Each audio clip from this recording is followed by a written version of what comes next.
Yol yalnız asfalt zolağı deyil, ünsiyyətdir, əlaqədir, hərəkətdir. Şəhərin damarları kimi insanları birləşdirir, ritmini qoruyur, iqtisadiyyatın dövranını təmin edir. Bu damar zədələnəndə isə problem təkcə fiziki müstəvidə qalmır, cəmiyyətin mənəvi qatlarına qədər inir.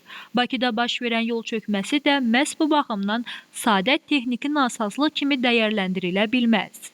Bakının daha bir küçəsində intensiv yağışlardan sonra asfalt örtüyü çöküb. Belə ki, hadisə paytaxtın Nərimanov rayonu Əhməd Rəcəbli küçəsində qeydə alınıb. Təbii ki, yaranan vəziyyət sürücülər üçün təhlükə yaradıb. Hazırda aidiyyatı qurumlar tərəfindən təmir bərpa işləri həyata keçirilir.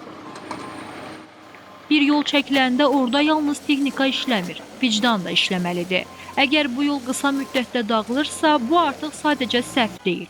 Bu, sistemli yanaşmanın çatışmazlığı, səthi münasibətin nəticəsi, nəzarətsizliyin və bəzən də açıq məsuliyyətsizliyin göstəricisidir. Yol nəqliyyat üzrə ekspert Eldəniz Cəfərovun da vurğuladığı kimi, belə hallar çox vaxt tikinti sahəsindəki özbaşınalıqların nəticəsidir.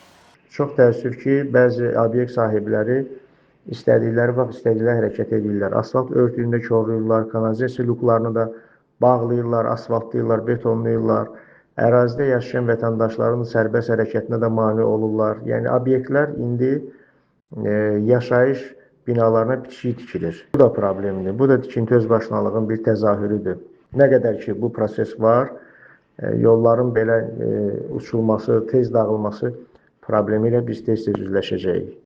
Yol eyni zamanda etibarın simvoludur. Sürücü sükan arxasında gedərkən o səthə güvənir. Piyada addım atarkən altındakı torpağın möhkəmliyinə inanır.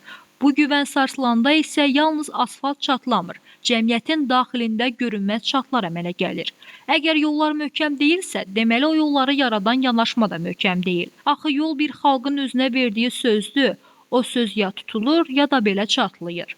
Azərbaycan Avtomobil Yolları Dövlət Agentliyindən bildirilib ki, sözü gedən ərazidə kanalizasiya kollektorunda baş vermiş qəza nəticəsində asfalt örtüyü deformasiyaya uğrayıb. Məsələ ilə bağlı aidiyyatı quruma məlumat verilib. Qeyd edək ki, hadisə ilə bağlı Azərbaycan Dövlət Su Ehtiyatları Agentliyinin məlumatına əsasən əraziyə Nərimanov Su Kanal İdarəsinin qəza briqadası cəlb olunub. Nasazlıq aradan qaldırılıb və xətt təmir edilərək yenidən bərpa edilib. Məlumat üçün qeyd edək ki, hadisənin baş verdiyi küçə Azərbaycanın görkəmli alimlərindən biri, Professor Əhməd Rəcəblinin adını daşıyır. O, 1898-ci ildə İrəvan şəhərində dünyaya gəlib. Ömrü boyu elmə xidmət etmiş, lakin repressiya illərinin ağır sınaqları ilə üzləşmişdi.